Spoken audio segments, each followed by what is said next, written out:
casa própria, é sonho ou pesadelo? Como é que você imagina que possa ser essa relação?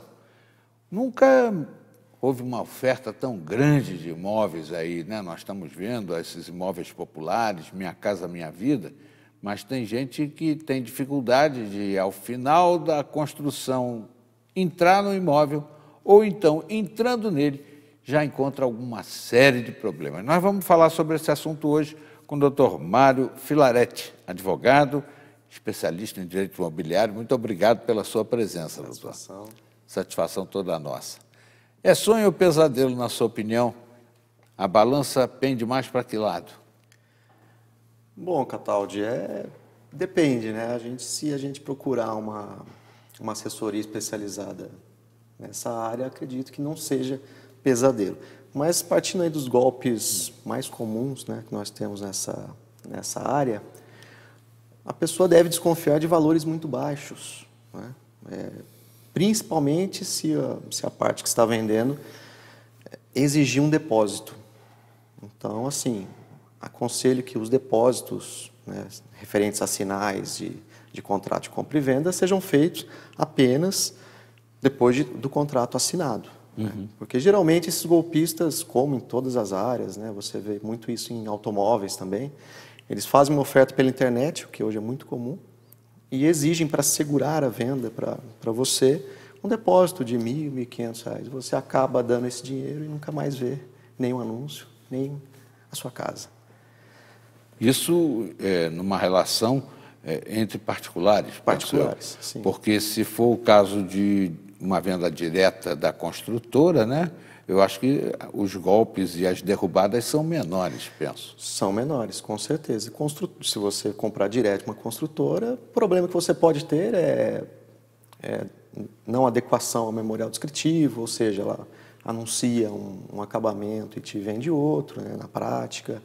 Atraso nas entregas, né, prometidas para dali a 2 anos, geralmente pode se atrasar 3, 4 anos, e você fica sem sua casa, pagando, né, o aluguel, muitas vezes pagando um aluguel a mais, e deve procurar a justiça para pedir as suas perdas e danos para equalizar essa relação. Eu tenho visto contratos, né, que a cláusula punitiva para atraso é realmente de um ridículo total, né?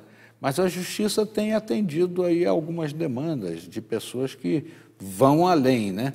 Alegam que estão pagando aluguel há tempo mais do que seria necessário, de acordo com a promessa de entrega, e acabam recebendo, por parte do judiciário, uma compensação por esses valores.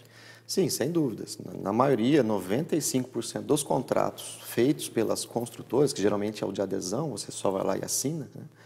Você tem essa ausência de previsão de sanção para as construtoras. Só um detalhe, o contrato de adesão é aquele que tem aquela letrinha deste tamaninho, né? Que nem a lupa consegue aumentar. Você, né, vai lá lendo 25 páginas e aí no final assina, se você quiser assina, se não pode procurar outro. Né? Não compra, é uma barbaridade. Mas aí nesse tipo de contrato é necessário, aconselhável, muito imprescindível a consultoria de um advogado.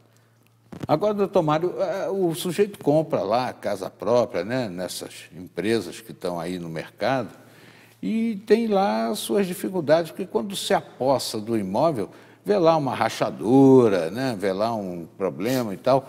Como é que deve agir nessa situação? Ele deve acionar o serviço de atendimento ao consumidor de cada construtora, que todas têm disponibilizado, né, por força de lei, é obrigatório. E se a construtora não arrumar em um tempo razoável, dependendo da origem, né, dependendo da natureza do defeito, procurar ajuda especializada, que aí, infelizmente, é muito comum esse tipo de processo contra as construtoras. E há um prazo para isso, né? Para fazer a reclamação. Para fazer a reclamação e garantir. Geralmente a prescrição de 5 anos. 5 anos. Isso. Há prescrições também de 90 dias, quando o caso é aparente, né? Mas isso, em relação a defeitos, da natureza do defeito, melhor nem entrar nessa confusão. O prazo... Mas ficou sabendo do defeito, imediatamente comunique a construtora. E aí, no caso, tem até 5 anos. Ou quando por o defeito surge depois dos 5 anos, aí Tchau e benção. Aí, tchau e benção. Tchau, querida. Diminuiu esse prazo, né? Era de 20 anos antes, agora é de 5 anos. É uma situação complicada porque... Mas a análise vai de caso a caso também, não é assim absolutamente.